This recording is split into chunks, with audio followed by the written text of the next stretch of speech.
it was dangerous actually. But you know what, when you're playing it with students, it isn't, because the way you modify it, we do it all the time at school, and one of the main reasons we do it is because you can incorporate an entire class. So you have a class of 30, 15 versus 15, it works. You have 20, 10 versus 10, works. You just shorten the field. And you know, if you don't want to mix up boys, girls, you can do boys doing drills on the side, girls on, but it's a really fast, active game. They say that you're running almost a half marathon if you're running an entire game. It's you've ever seen a cricket pitch? So it's actually bigger than a football field. So to actually be using the entire track even would be the field. Like, so you go all the way around.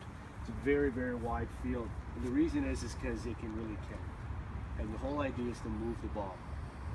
Not like rugby, you can move the ball any direction, at any time.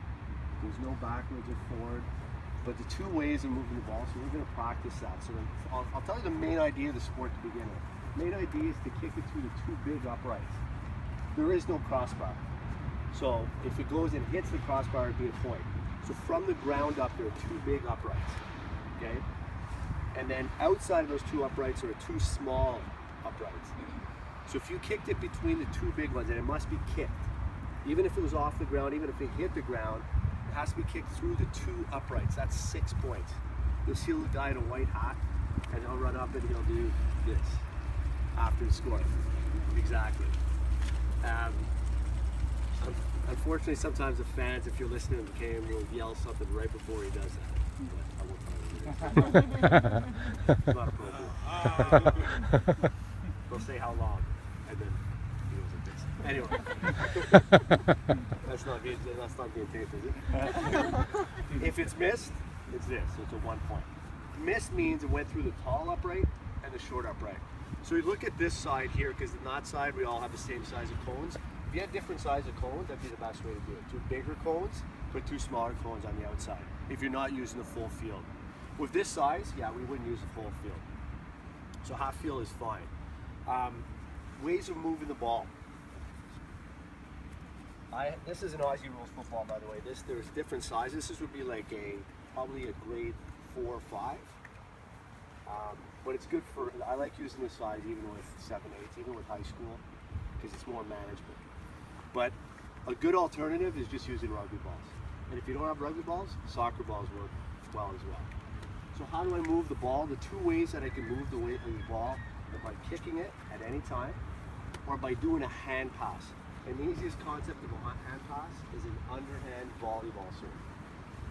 So Vince, if you're ready. So Vince, target's ready, he's got his hands out. I have it, my hand pass. If I did a rugby pass, illegal, turnover. Okay, because I tossed it, I threw it. I'm not allowed to do that.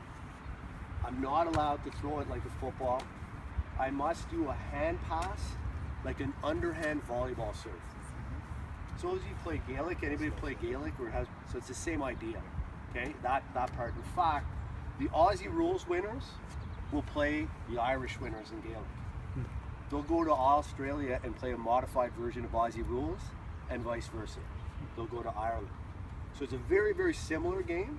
There are a few differences that I'll go through. Hand pass. Basically, you just want it underhand, you want a closed fist or open. Close is nice. And you're just doing you're always trying to get opposite foot stepping across as your target. And you like to have that spiral, okay? And here. So that's one way of moving it. The other way of moving it is just a kick pass. I don't know if Bob told you this, but